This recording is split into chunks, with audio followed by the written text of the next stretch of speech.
Hello everyone. As gardeners, we are natural scavengers.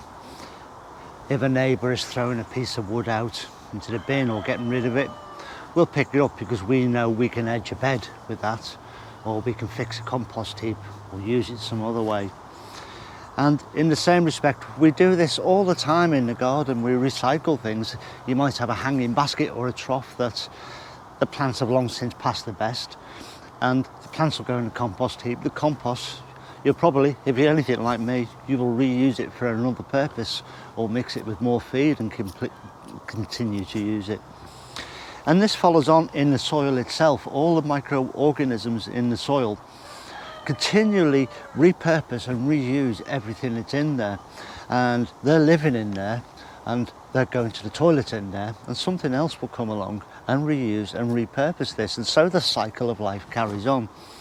And as gardeners, we do this in so many ways, but one of the chief ways and one of the most important ways and most important things that you can input into your garden is compost, and that's what I'm getting on with today.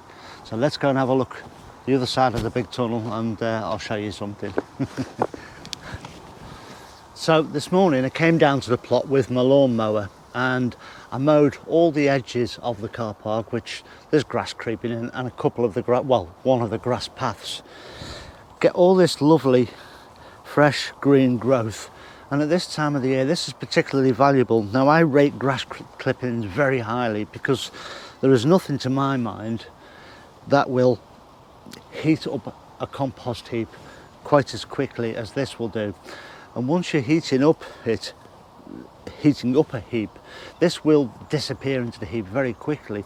But what it does do is it raises the surrounding temperature of everything else that you're trying to compost, and it allows those organisms that thrive in that heat to start working and produce yet more heat. So your compost heap gets hot, maintains a higher temperature, and therefore composts quicker. Now, you could just throw all this on your compost heap with everything else, and I know many people do, and I used to be the same. Just throw it all on your compost heap and leave it. And I've got one just over there. It's a cold compost heap, and when it's ready, it's ready. It might be 2 years. But with this composting, it's done ultra quick and ultra efficiently as well. So I've cut all this. This is enough now for my 2 hot bins, which I've got in the one in the tunnel and one out the back. This is enough to feed these compost heaps now for another week, maybe 2 weeks, to keep adding more ingredients, adding more heat, and adding more feed for those microorganisms to feed on. And I'll be putting this in. This is just the grass clippings here. I'll be putting this in along with some other ingredients, which we'll go and have a look at in a minute. So the varying degrees of composting and what you want to do is entirely up to you. If you want to just throw it on a heap, that's fine. I did that for many years and it works. But I'm now turning more and more over the last couple of years to heating my compost up because I get better and faster results, and I need more and more compost. So this is good for me. Now the great thing about grass clippings, as I say, and the most important thing that you should know, is that you can get them all year round, even in the dead of winter. Even in the middle of December when it's cold, your grass will still be growing, much slower than the summer. So you can go out and mow other people's lawns. It doesn't take long to mow a lawn, and as long as they don't mind you coming in and cutting it. I mean, a perfect example would be the week before Christmas.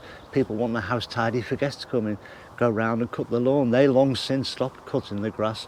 You'll find it'll be a good length, and you'll easily collect amounts like this.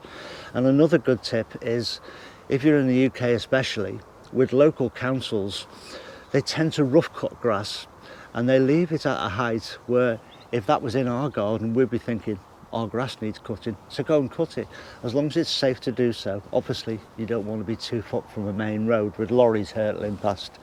But there's plenty of places where you can go and cut grass, like I have done there with the car park, where you can go and cut grass and get massive amounts of it. So this is my hot bin composter. Now, all the stuff I'm going to show you now, of all the stuff I'm going to add and how I'm going to do it, will apply to all of your compost heaps. You'll be able to get some heat out of it and hot compost. This thing just does it much quicker, much more efficiently. and that's why I've got it. And it is super fast, and it says that in the instructions for this, or on the website where you can buy it, that you can get compost out in 2 months. I don't doubt that. I know what I've got in there is just about ready, but it's only half full, and I want it full, and I want it to go until about December, when I'll empty it and start refilling it. But we'll have a look in it now, and we'll go from there. And here we are. You can see that this has dropped down. There's still a little bit of steam off. I haven't filled this now for about a week because I wanted to see roughly where we're at with filling it. And it's roughly now about, right there, it's about half depth. So very interesting. You can see the white stuff all over the top. This is the stuff that will actually help to break down the really tough woody parts and stems. You can see a few stems in there that I haven't quite chopped up, but the white stuff is what chops that up. So we're going to take the lid off and fill this down.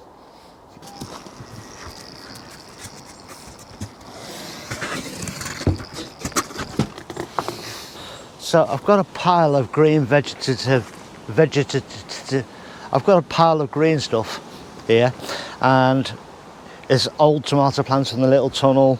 There's some leaves from beetroot plants. There's a whole mix here, and what I want to do is just chop it all up. The smaller you can get it at this stage, the faster and better things will compost. You're giving more surface area for the microbes and organisms in your compost heap to work on, and you're also starting the breaking down process. Now my preference is for a pair of shears with quite short blades.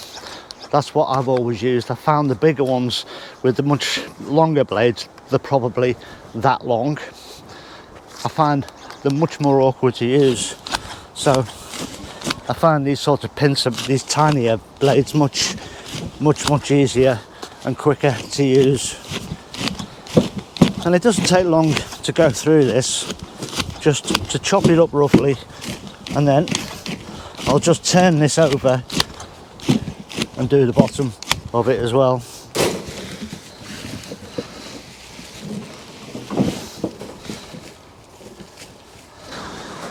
So with this roughly chopped up now, and you can see it's roughly chopped up, there's still some big twigs and things. I'm not bothered about them because the microorganisms that are in there will start to break that down anyway.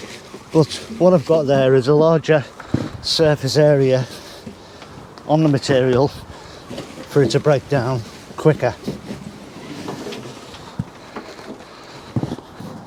To add to that, I've also got here, this is a bag of cat litter. We have cats at home, and this is the bag of wood pelleted cat litter, and shall we say the lumps have been taken out. So this is just wood and ammonia going in there, and all this will also go in.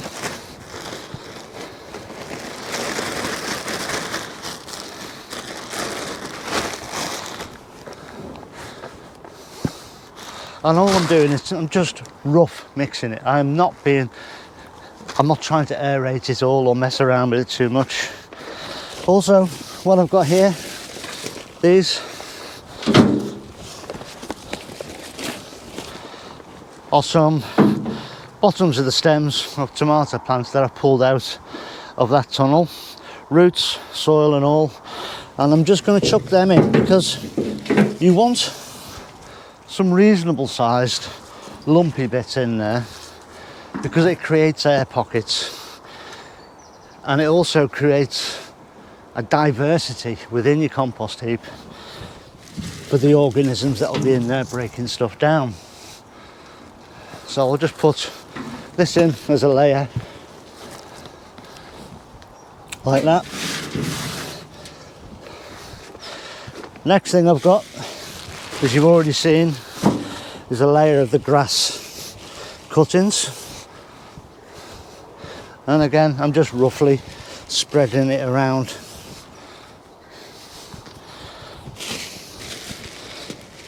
putting this mixture of ingredients in helps the compost. I mean, there are two really good recipes for making compost I believe in.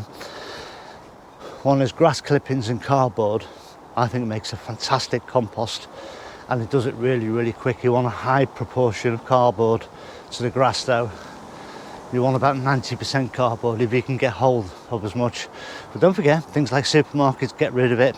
Shops, offices, industrial buildings. So cardboard is readily available out there to recycle. And the other thing, if you can get hold of it, and it's going to be increasingly more and more difficult to get hold of as the next couple of years go by, is manure and grass clippings. And about the same quantities again, quite a lot of manure to the grass. So, good layer in there. Then I've got, these are out of my compost caddy at home. So it's kitchen waste, vegetable peelings, tea bags, and our tea bags that we buy, we know that they're fully compostable, so we check that out before we buy our tea bags. Grandad would have a fit because he used to use the actual tea leaves themselves in a proper teapot. And I've also got another carbon source, and this is straw from a bag I bought a couple of years ago. It's got wet, and it's only going to spread throughout the bag and rot over winter anyway. So I'll get this in as the carbon source. So things like your carbon and this straw, cardboard and this straw, or your carbon and your grass cuttings, and the first barrow of tomato plants and stuff were the green, the nitrogen. There we go. I'll put another layer of grass on, and by doing this I'll fill this up, and in 2 days there'll be clouds of steam coming out of this.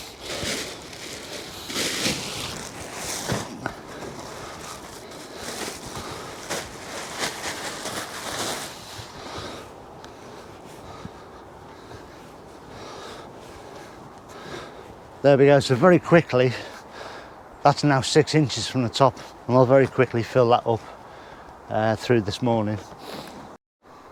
So there we go. It's taken me less than 7 or 8 minutes really to fill that. There's a layer of cardboard, ripped up cardboard on top there, and I'll go and clear 1 or 2 of those beds now.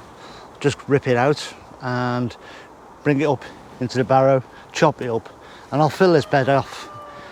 Within half an hour this will be full, the lid will be back on, and within 2 days, as I say, this will be absolutely steaming. Now also over this winter I am hoping, I'm not saying I will, but I'm hoping to get to that cold compost heap out there and turn that a couple of times. We'll see how that works out with whatever else I've got to do, like putting tunnels up and things. But a quick word about the importance of making sure you're legal. There's no point just going to a forest and collecting leaves. You've got to ask permission, because you might be interrupting something environmental. It might be a site of special scientific interest in that. Don't just go to any forest and just think that you can just pick things up, or go to the beach and pick up seaweed.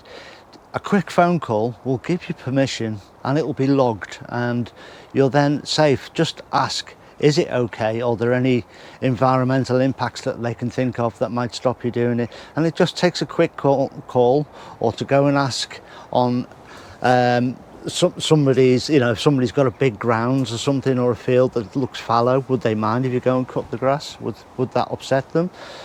Do you have permission? If you just go and ask permission, it takes, you know, it doesn't take very long, and it just covers you, you know, for the sake of 2 minutes of asking for permission, or the sake of being stood in a court being prosecuted for doing something on a site of special scientific interest or something.